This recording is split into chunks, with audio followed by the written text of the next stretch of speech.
Boa tarde a todos. Welcome to Brasilia, George. Thank you. I know that this is your first time in South America, so Brasilia is very proud and honored to be your host city this afternoon. Eu gostaria de dar as boas-vindas com muita alegria pelo início de um evento que eu acho que é marcante para a nossa cidade, em Brasília, para o Brasil, que é o WCIT, World Congress on Information Technology. Hoje é um evento quase que informal, é um evento de aquecimento do evento. Como vocês podem perceber, ainda bastante coisa na fase de setup, e, enfim, mas com uma expectativa muito forte.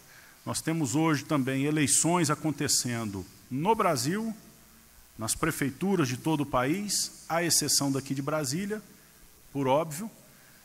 E temos também a eleição de hoje do Conselho da WCIT Mundial. Portanto, os delegados regionais e as delegações mundiais da WCIT, que estão em Brasília já, não se fazem presente nesse momento, mas é um momento de muita riqueza, eu acredito, e de interesse para todos nós, porque o setor empresarial de Brasília, ele tem um convívio, obviamente, muito intenso com, comercialmente falando e operacionalmente falando, e também na camada de conhecimento e conteúdo, com as práticas de governo, em especial do governo federal. Quando a gente tem uma oportunidade de uma figura marcante que possa fazer a correlação e nos proporcionar uma vivência de como é que isso acontece, esse tipo de interação entre o setor público e o privado, acontece em um outro mercado, acho que precisamos ter atenção para esse ponto. E, nesse sentido, a oportunidade de hoje é única. Nós temos um dos principais executivos do mundo, de uma das principais empresas no nosso ecossistema mundial de tecnologia da informação, que é a Dell.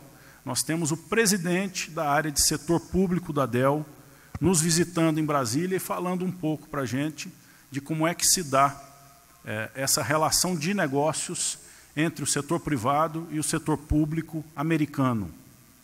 Nesse sentido, eu gostaria de saudar a presença do Dr. Jorge Newstrom, o presidente da área de setor público, atendendo ao governo federal da Dell, que nos brinda hoje com uma palestra ligada a como fazer negócios com o governo americano.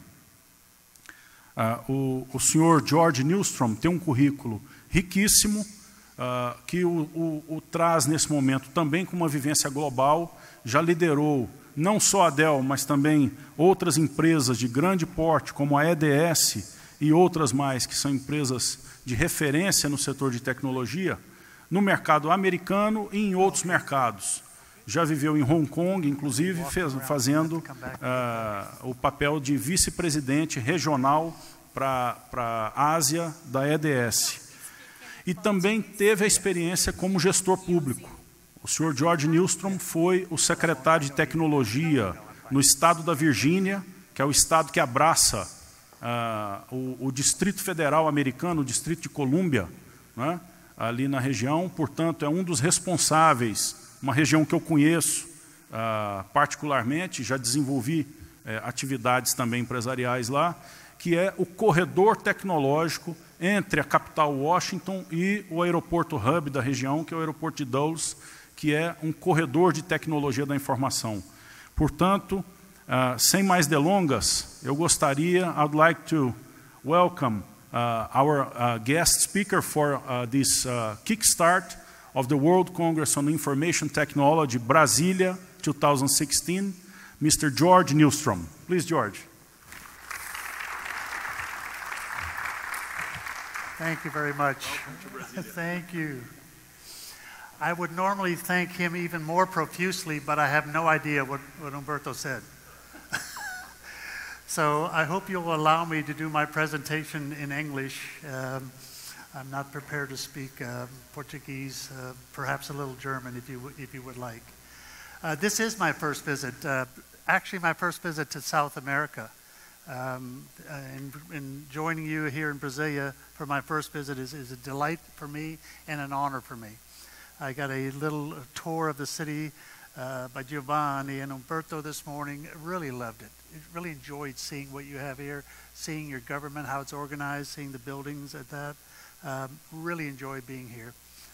I have been involved with WCIT, World Congress on Information Technology, is hosted by WCIT. You see the logo up there in the corner.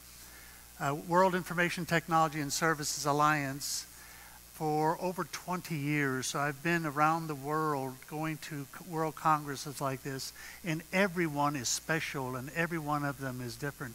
And it's fun seeing new people around the world and see how information technology affects them in their region, and even more importantly, how it affects it in today's life, in today's world. So I look forward to the next 2-3 days to see what the world is doing with information technology.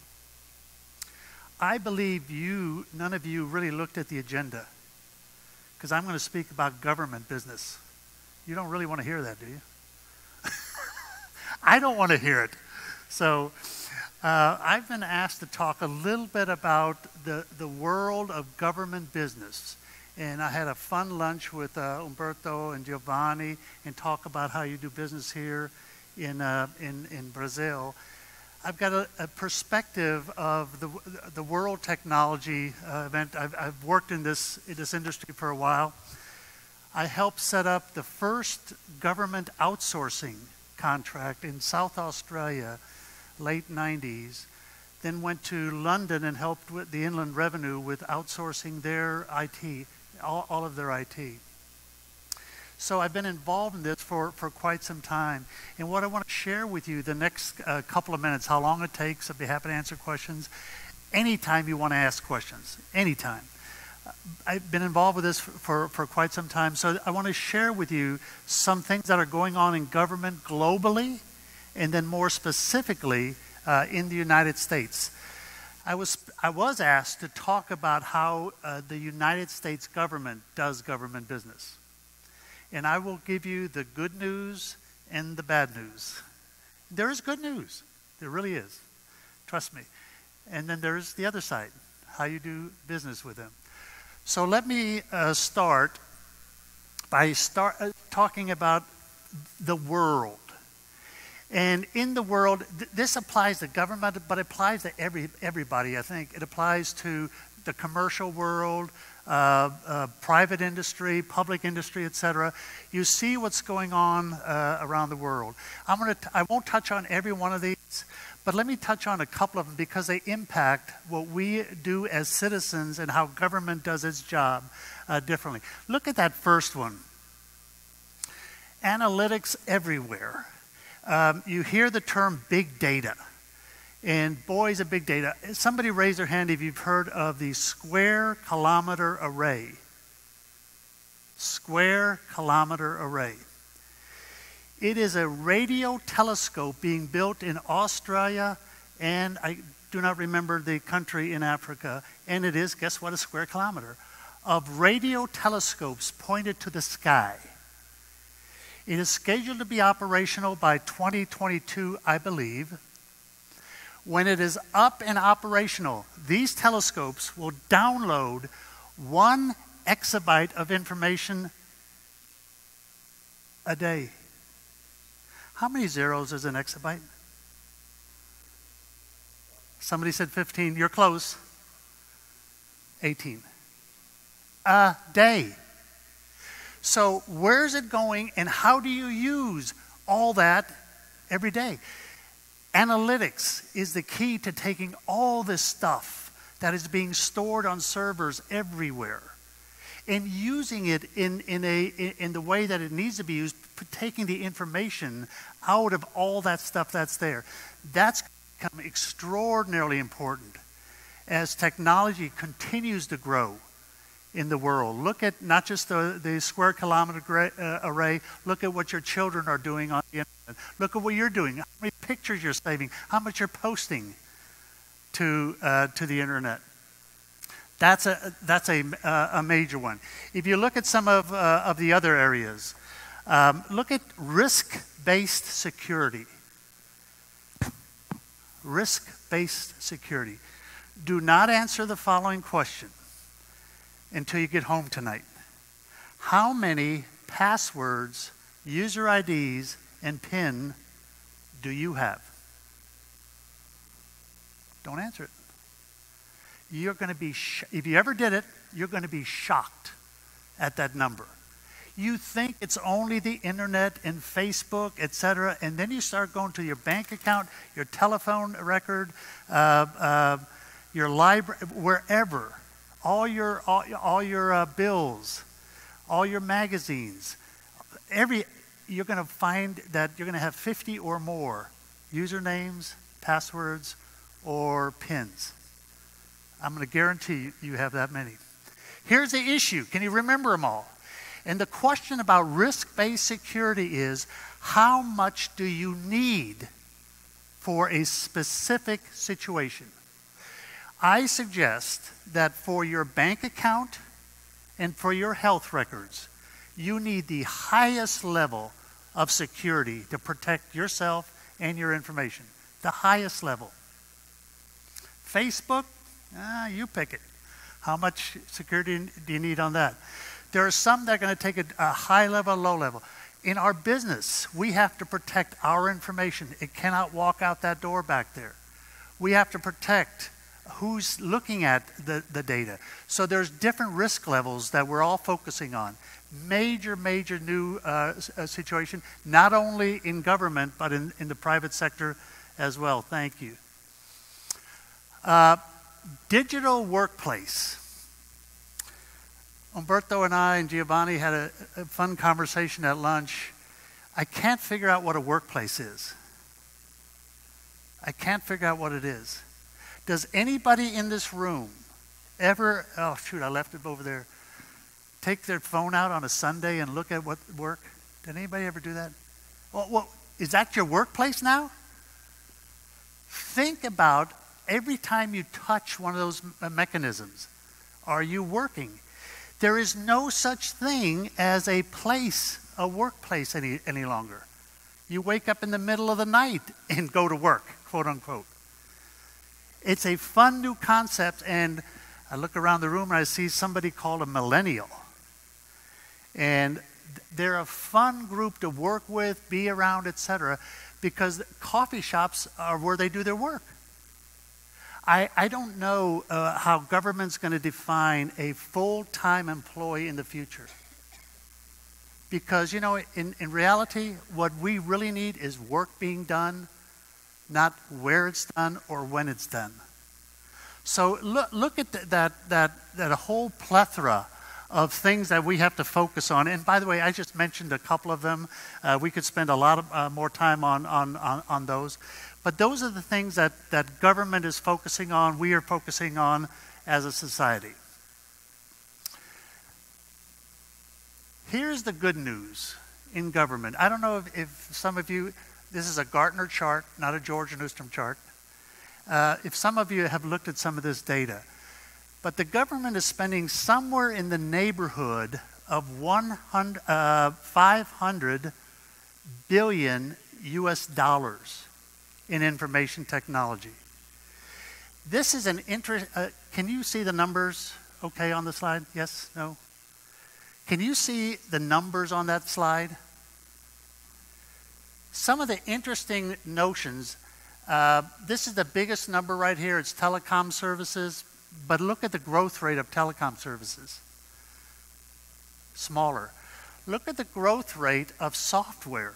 Did you see on my previous slide, software as a service, software is doing everything? What is the cloud? We, the industry, have sold citizens, people, that technology is up there. It's not up there, it's in a box somewhere. Look at what software is doing. It's software-defined applications, software-defined data centers, software-defined information. That's growing. And that's the chart that's quite interesting. Some of the others are also. And by the way, this is true in most sectors. It may be even truer. I don't know about Brazil. It's very true in the US government sector. We have a tremendous amount of legacy systems that have to be modernized. We'd love to get them all on applications, but you got to get past what I'm describing on this chart first. A lot of money's being spent on operating current systems versus going to new, more productive, innovative systems. This is the world, $500 billion being spent. This slide kind of depicts the previous one. The right bubbles are the ones that you want to be in. The right bubbles are the ones that companies strive to be in. Not to say, by the way, that you can't stay here. This is not going to go away. The growth rate is smaller for government in these sectors right here. Hardware, software, services. But when you get up here to IT and software, that's where the growth is going to be. Mostly cloud driven. These are all U.S. dollars. I can't. We haven't broken out, or Gartner hasn't broken out by countries as well.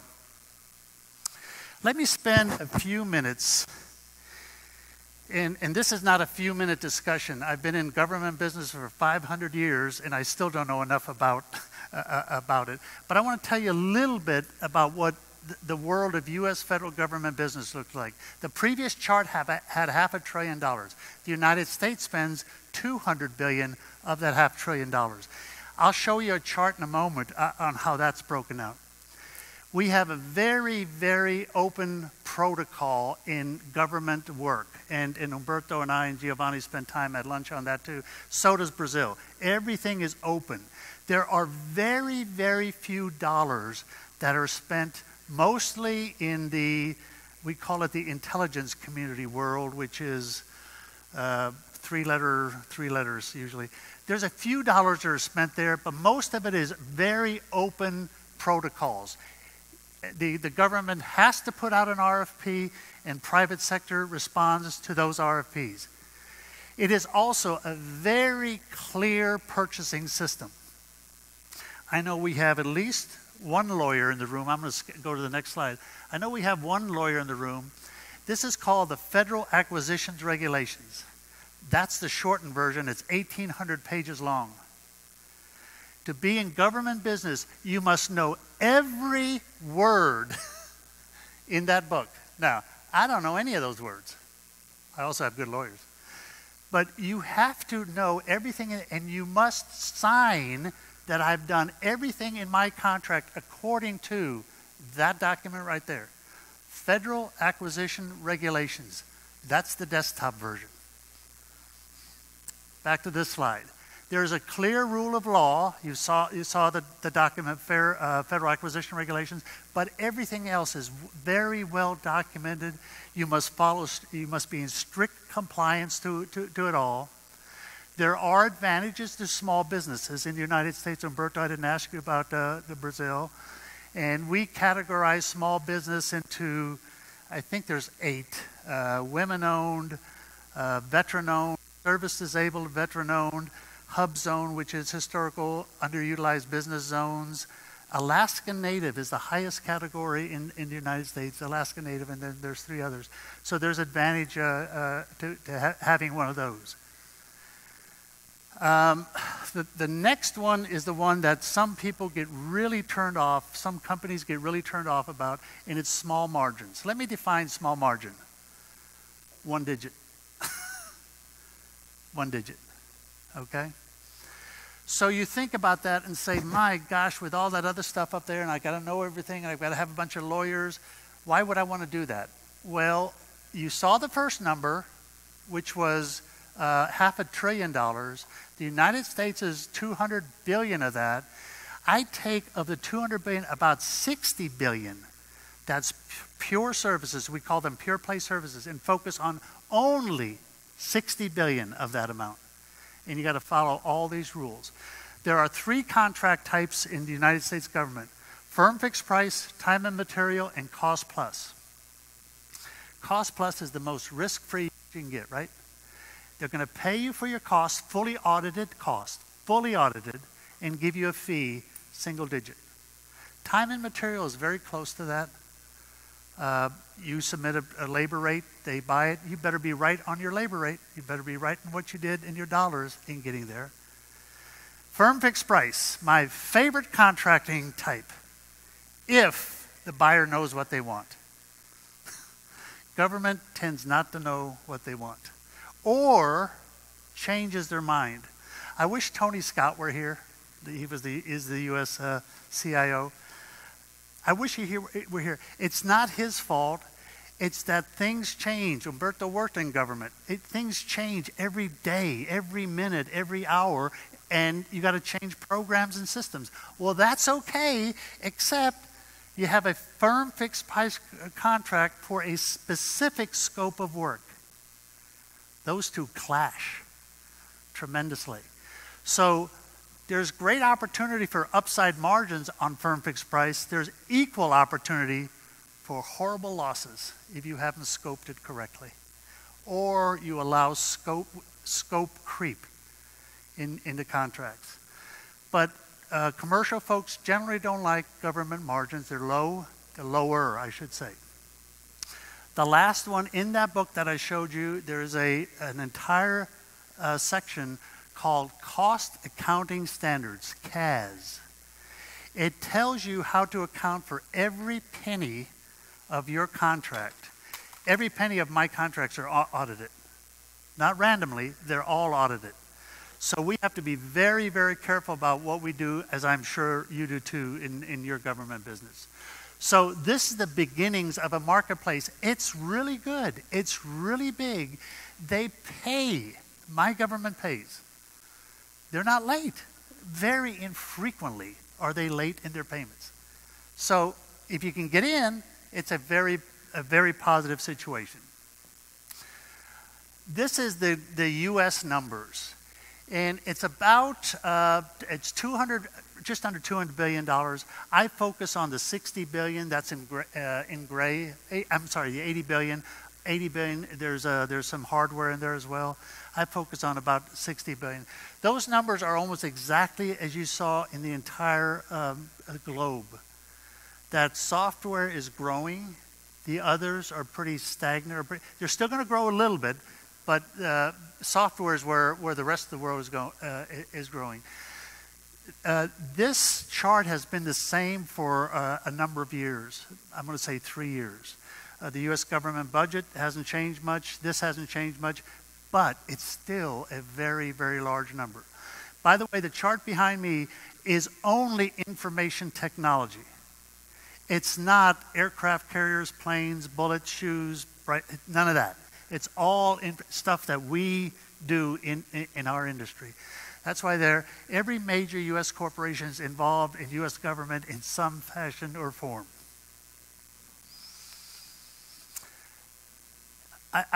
You might have thought that I mentioned some barriers to government business in the past. Here are some things that also impact the way we do business. Competition. It's easy to say, I don't want to go into this business because of all the rules, all the regulations. By the way, if you fail or regulation issues, not only can you fail getting business, there's an even worse word in my world. It's called disbarment. Lawyers know that word. If you're disbarred from the bar, you can't practice law. You can get disbarred in government contracting in the United States. It's the worst infliction that you can get, because not only does it impact that contract or that business, it flows over to the commercial world as well, because the competitors in commercial world say, here's what you did over here. But it's a large, large industry. You saw the numbers before. In U.S. government business, they also don't like to issue RFPs and contracts for a specific scope of work. So what they do is they issue something called contract vehicles, government-wide purchasing vehicles. So they will put out $1 billion contract and ask for sysad services, data center services, software services, apps mod service, all in one big thing. You put in your bid for each one of those services, and then you wait to be awarded one or more. They usually award 10 to 20 of those contracts for $1 billion. Now they're awarding 50 to 80. So not only you didn't win anything when you won, You got to win the tasks that go after that. That's one of the best and worst things that are going on in government right now. There's a worse one in a second. I already talked about small business goals, set-asides. Past performance is really important. You have to show and demonstrate that you've done that type of job before. We fight all the time with the government because they like to say, have you done this before in government? Well, what if you did it for Hilton or Marriott or somebody else? Does it count? We fight all the time with our government. Sometimes we win, sometimes we lose. Financial consideration, I've touched on some of those, why you'd want to be in government, why you wouldn't want to be in government business. In addition to that, government tends not to want to use their own capital. So if they have a data center project where you have to stand a data center up, they like industry to use their capital, not theirs. That's okay if you get a 5 to 6 to 8 to 10 year contract. It's not okay if the contract's for a year, right? Hard to recover, CapEx, in that, you pick the times. So there's additional financial considerations there. The next one is the one that's giving me and my colleagues in the industry the greatest angst. The government would like to buy innovation and creativity. They would like to buy value services, but they're not doing that right now. They're buying something called low price, technically acceptable. Tell me what logo that you know that does government business that's not technically acceptable. General Dynamics? Northrop Grumman? Boeing? Accenture? Dell? Name one. Therefore, if the buying protocol is low price, technically acceptable, if they're all technically acceptable, what's left? Low price. And unfortunately, this pendulum has swung back and forth over decades. What someone will discover is low price, technically acceptable, in about 3 years from now is not going to be the low price they thought it was, because it doesn't include life cycle costs. It only includes a small portion of that. That's driving some people out of the business. They can't afford to do low cost, low price, technically acceptable business anymore. Cost accounting standards, I've already mentioned a couple times. Everything is open. I have to keep a time card. Every hour that I work, I have to charge the government, and I have to keep a time card. Everybody that works for me does the same thing. The next one is US-based delivery. The US government, I don't know about your country, I don't know. In the continental United States. They make exception for Alaska and Hawaii, but in the continental United States. They argue about Puerto Rico. They'll argue whether you can do it in Puerto Rico or not. But you must do it. You cannot avoid that. You cannot subcontract to somebody who you don't know very well that might be doing offshore work.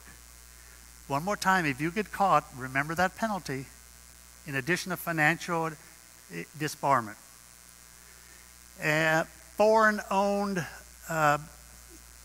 Foreign-owned control and influence. The U.S. government also worries a lot about intellectual capital leaving the country. So they worry, if a foreign entity goes into a government contract, they want to mitigate control and influence. So there's a specific, and it's actually a congressional specific committee that looks at that and has to approve any of those transactions, any foreign entity buying a U.S. asset. And the last one's a budget constraint. Did you know, today is Sunday, did you know that last Wednesday the U.S. government didn't have a budget? That we were going to go out of business yesterday? Now, that happens every year. Every year. So what our brilliant politicians do, please don't quote me, is they extend last year's budget for another year. We've only done that 4 years in a row. Extend last year's budget. for another year. So on Thursday, we extended last year's budget for 2 months and 9 days. Guess why? Absolutely. 2 months and 9 days, not 1 year, 2 months and 9 days to get past the budget. And then whoever's in there is going to have to figure out what happens next. So in addition to some of the others, look, I believe there's a wonderful opportunity for people, and I'm going to show you the best path for people to get in there. Government is looking for innovation. They're looking for new players. They're looking for people who can do the job differently, better, smarter than others have before. But there are some hurdles that go along with all that. There are companies that have done really well in the United States government. Now, I happen to put 6 that are large. There's 600 that are not. So they have figured out what it takes to do business in the United States government. There's a German company up there. There's a Canadian company up there. Look at Accenture. They kind of moved. But doing extremely well in the United States government, doing United States government business.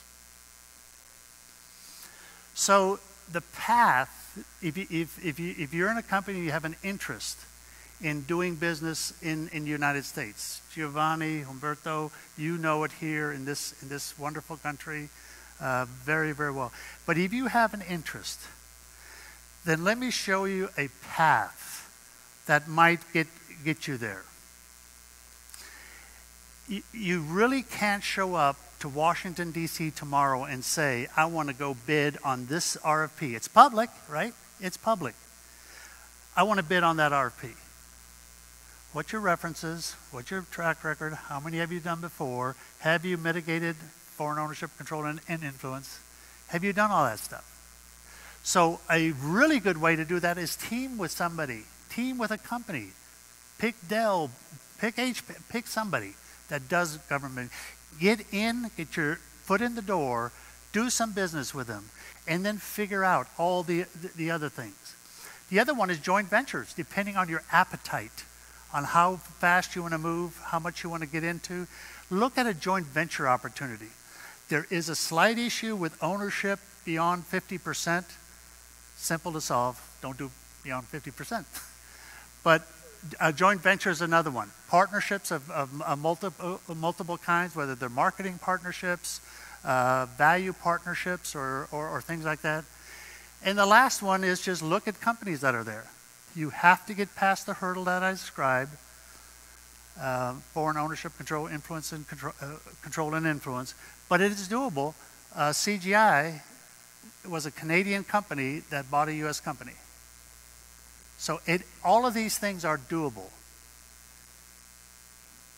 So let me stop there and see if you have any questions about what I said. Yes, sir. Let me repeat it. The question was, what was the impetus to move from best value to low price technically acceptable? What impact does that have on your margins and Dell? That's pure math. It hurt. It hurt. The way you win low price technically acceptable business is you bid low price. And what I also said was government's going to figure out in a few years that low price isn't really low price because it's life cycle costs they ought to be looking at.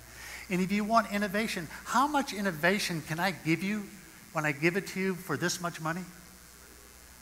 I'm competing against other people, so it's very, very difficult. The first part, then maybe what you didn't ask, well, why did somebody do that? Budget constraints, budgets are tight, they don't have enough people, they can't get the skill sets they need to do procurement. There's an ugly issue called protests. If you lose a bid, then sometimes you protest. Well, that used to be 1 or 2, now it's 20, 30, 40. So they did the most simplest thing possible. How can you protest if it's low price wins? It's almost impossible, right? My criteria for awarding this contract was, is your price lower than his price? Yes, boom, you get it. I'm sorry, the question was, are you optimistic that there will be any changes in that low price technically acceptable? over the Yeah. next 5+ years? Yeah, I'm the eternal optimist. I've been around for 500 years, and I've seen this pendulum swing like this multiple times. It will take 2 or 3 years for someone to figure out they did not get low price. That's what they want. And then they're going to figure out that they're going to have to start looking back at value procurements. Now, you can't be ridiculous about price in value procurements. But as long as it's in the competitive range, then go back this way. There's so many other criteria, company background, reference checks that that can be used to qualify your bid, and then use price as one of those, but not use price exclusively as the award criteria. So yes, I'm optimistic. Boa tarde, I Jorge. Você fez menção de que teria trabalhado durante um determinado período junto ao governo inglês para privatizações. Suponho que tenha sido há muito tempo atrás, na época do governo Thatcher. É verdade? It was. Bom, a pergunta é o seguinte: passado tanto tempo, qual é a sua avaliação do resultado daquele processo? I really can't tell. I really can't tell. What we did was the infrastructure component of the tax system, the infrastructure component.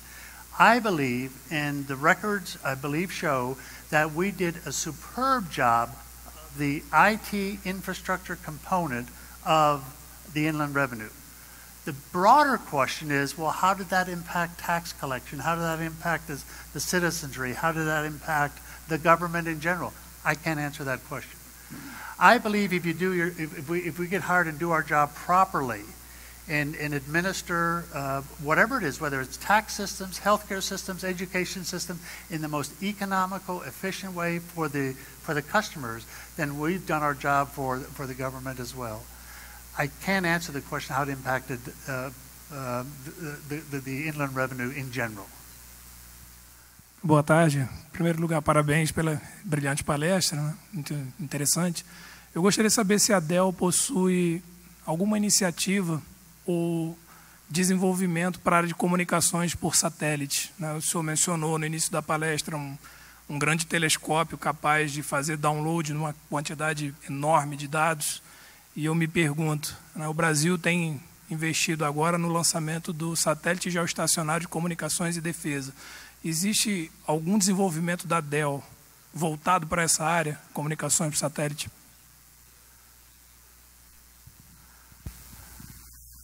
Yes, that's a very easy answer. I don't know. There's one person that you have to ask. His first name is Michael. Do you remember his last name? Michael. Do you know what his last name is? Michael Dell. I do not know. Michael has spent an interesting time. I don't know if you've seen that he just bought EMC for $67 billion. It closed, I believe, 3 weeks ago now. So he spent a lot of time focusing that chart I showed you about what's going on in the world and the square kilometer array. Where's all that going? Where's that all going? What does EMC do? Can't remember. What do they do? Storage. They store it all. So he bought a huge, yes, sir. But he bought a huge company just a few weeks ago to do that. So I think he's focusing much more on that. He has said publicly he's not getting into major communications. Dell's not going to have an iPhone or a phone of any kind, etc. But he's the only guy that can answer your question. Okay, the question was, from your perspective as a business manager, how much should a company invest, like the percentage of its budget on R&D and training of personnel? Yeah. That's a question that I ask a lot, especially to companies like Dell. If you're in a hardware company, Our job is to make a better, faster, quicker, smaller footprint solution for customers' needs. Dell spends billions of dollars and will continue to spend billions of dollars trying to stay ahead of the market and the curve, finding what the new technologies are, working with universities around the world to see what's in the laboratories that are there. Battery technology is absolutely exploding. We get better battery technologies and computers for you and for me, so we don't have to charge our phone every night, charge it once a month or something. So all that takes a lot of our R&D. Dell is committed to spending continued on that. The one that you asked that is even more profound, and that's the people side of the equation. I am really intrigued on what's happening with our people. Will we have full-time equivalent employees in the future? I hire a person because you have a skill set. Okay?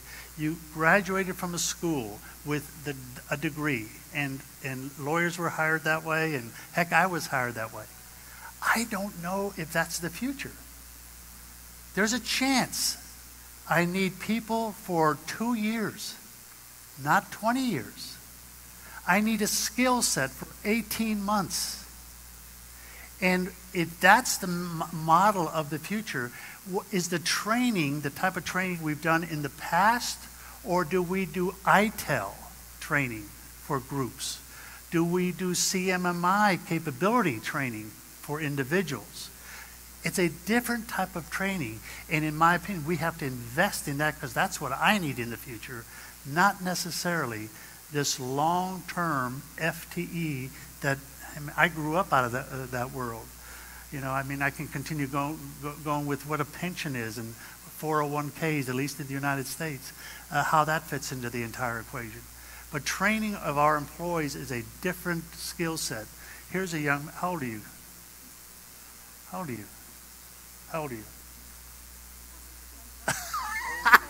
How old are you?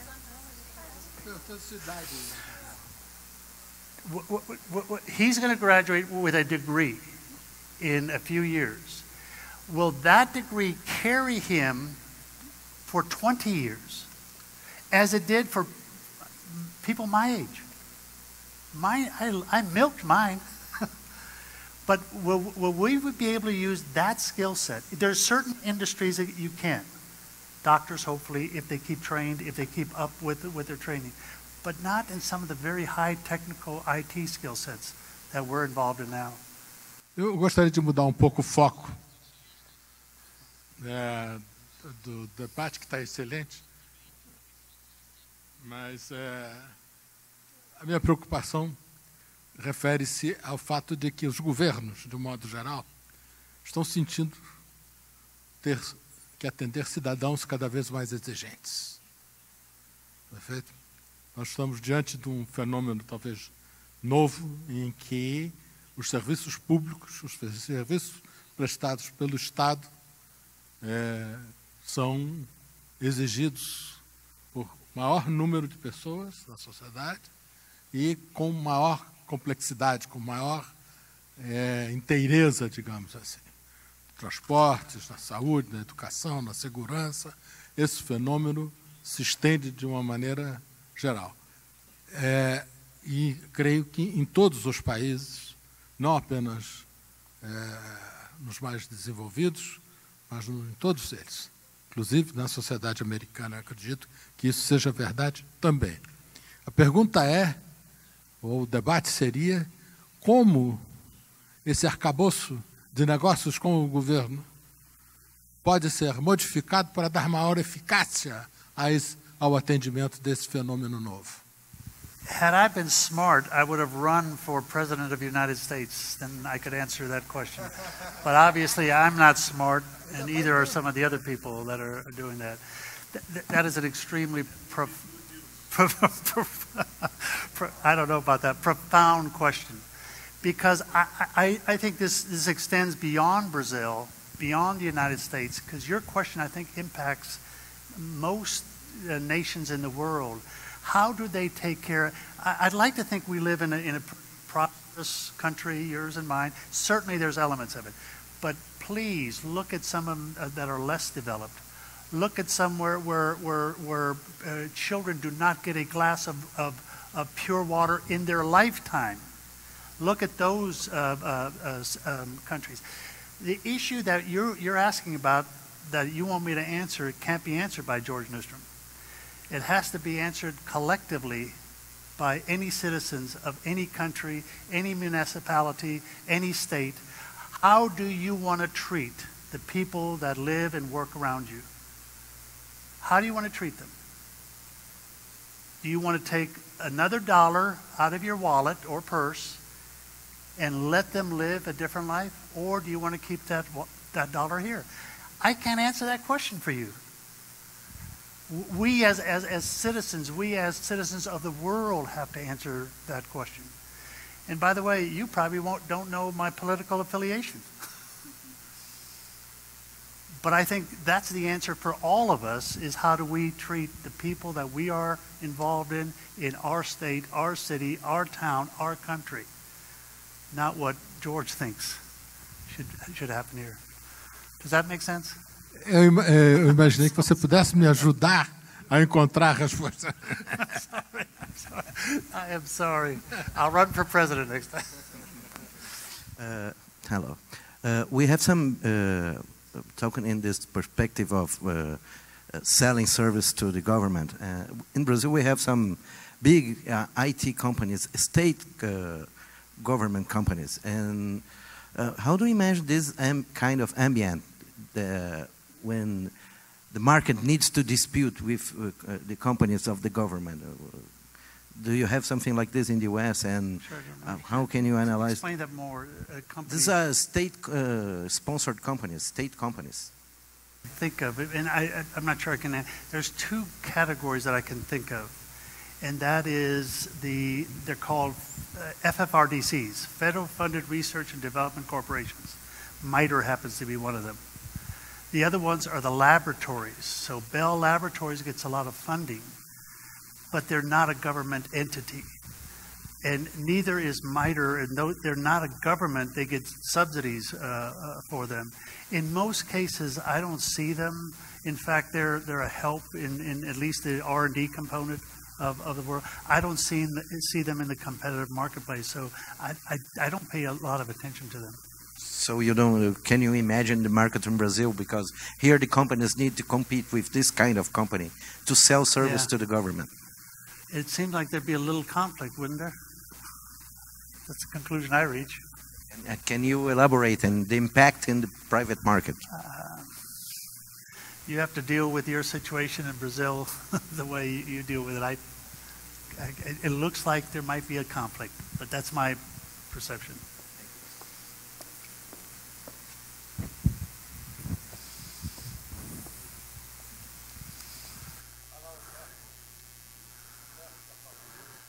Aside from the state-owned companies, I saw your presentation, George, pretty much similar to what we find in Brazil regarding procedures and the privileges, the barriers, so on and so forth. Maybe with different levels of maturity, complexity, or scale and scope sometimes, but it's pretty much the same. Both countries are affiliated or engaged with the World Trade Organization, so they follow similar rules and they engage on similar discussions. One point that I see a difference, mostly in the IT segment, between the two is when we touch not only small companies, but also startups. So in Brazil, the governmental practices regarding startups are on the funding dimension. So the support for nurturing startups are related to funding those companies. I see here that we have representatives from the Young Businessmen Association of Brasilia in the audience.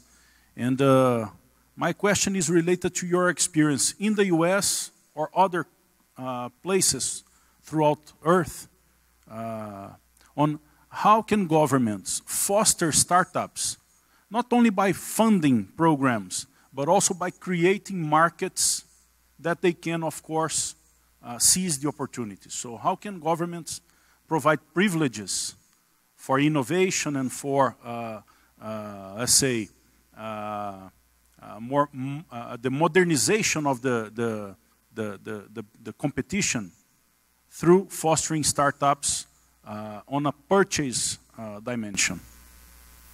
Yeah, great question. One of your speakers that I'm told that he might not be here is Tony Scott, is the CIO of the United States. Tony gets a lot of credit for doing some innovative things, and that happens to be one of them. He's traveled all over the United States. He's actually traveled outside the United States, and he's working on parts of the country to help incubate new startups. So they're putting, DoD, Department of Defense, is putting a research center out on the West Coast. Usually only people in the Washington area get this kind of business. But he's putting out an incubation center in the Silicon Valley to try to draw large companies, but mostly smaller companies, to do that. He's also working with the Small Business Administration. And the Small Business Administration does exactly what you're trying to do, or you're suggesting, which is how do we take intellectual property that usually starts in universities, take intellectual property, bring it out of the laboratories and the universities, let entrepreneurs get help starting companies, infuse them with both capital, a little bit of capital, but also management expertise to do that. And we're working on that. How many have traveled to Washington and flown into Dulles Airport? Dulles. As you drive outside, just as you leave Dulles, there's a strange building. It's upside down. You know what that is? You know what that is? No? It's the Center for Innovative Technology. It's a state building, and that's exactly what we try to do in that building, which is take intellectual property and bring it out of the universities, but really helps young entrepreneurs get the first step up by investing in them and showing them some of it is basic management on how to do their jobs. So a couple like that, the Small Business Administration, what DoD is doing, the Department of Commerce of the United States is also engaged in that activity, and there are state programs as well around the country. The Center for Innovative Technology used to be one of my programs when I worked inside government, and we're thrilled that we have the funding to continue doing that. I'd just like to add that what we can do, Humberto, is that not be any longer the 178th country for ease of business, while the U.S. is number 2 or 3. So our corporate bureaucratic environment needs to be overhauled. Oh, right. Now I'm going to get a tough question. All of you were easy. Now well, listen to this one. How do you get the ideas to create the new computers at Dell? Say that again. How do you get the ideas to create new computers at Dell? Great question. We have a whole bunch of people that look and are your age sitting in laboratories. And while they may not be exactly your age, folks, Mr. Dell starts really early. And not only does he start early, but he plucks people from around the country and the world to get in rooms and think about that. What do you need? What do you want? What do you want the next computer to look like? Does it look like that whatever you're holding right there? Does it look like that? Does it feel like that? You know, I don't know if this is the right idea, but there's people thinking about what it is. What is a television? What does a monitor screen look like? Why can't this be a monitor? Why can't monitors be anything? And by the way, they're moving that way, right? You can unfold them now and put them on any wall in your house. That's already there. It's very expensive, but it's already there. So we've got people doing that type of thing. Storage and battery are the two things that we spend a lot of time on. How do you condense the footprint of where you store everything? It's still huge data centers. If you've been in Washington, there's a corridor called the Greenway. You look left and right, it's nothing but data centers. So how do you shrink the ability, and we have, by the way, over a long period of time done that. And the last one I mentioned multiple times, battery technology. How do we, I mean, we're in an infantile stage of battery technology. There's a guy named Elon Musk that is doing some crazy things, right? With and others, but doing some crazy things. He's doing crazy things anyway, but crazy things with battery technology. And what that could be. That could potentially spurt our technology growth tremendously in the future. Does that answer your question? Congratulations for your very good presentation. And my question is related to how the federal government is adopting cloud computing, especially public cloud, in the U.S. Adoption? What is the question around adoption more? Of cloud? Yeah, are the federal government moving to computer system, to cloud computing, public clouds? You know, I would love to say yes. We can spend hours on cloud. Are you talking about a private cloud, a public cloud, or a hybrid cloud? Public. And then that's the issue. To me, private and cloud is an oxymoron. To me. Now, can the CIA be in a public cloud? Can your healthcare records be in a public cloud? If you get to vote, which one do you want? Not the CIA, but your healthcare records. Do you want them on Amazon.com? So the government is really struggling with that. I mean, they have built massive, massive data centers. They are I've installed clouds, mostly private, some hybrid leaning toward private, okay? So that's the real issue. And it's not to me, it's not even a philosophical issue. It's where do you want that stuff? And, you know, with all the other issues, security being one of the biggest ones, where do you want that, and how much do you want sitting out there? And where? They're doing a great job. It's mostly in one area. But we have to answer that for ourselves too. Where do you want your stuff? Not in Wells Fargo. So, George, I guess we're running out of time. I know you have an interview scheduled in a few minutes. So, I guess, mais alguma última pergunta, porque o George está com uma entrevista marcada para daqui a alguns minutos e nós vamos precisar deslocá-lo para o local.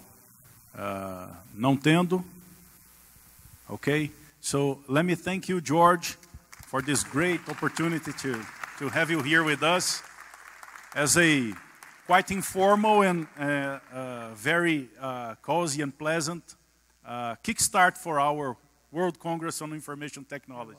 Thank you so much, George. Thank you. Appreciate it. Thank you. Thank you.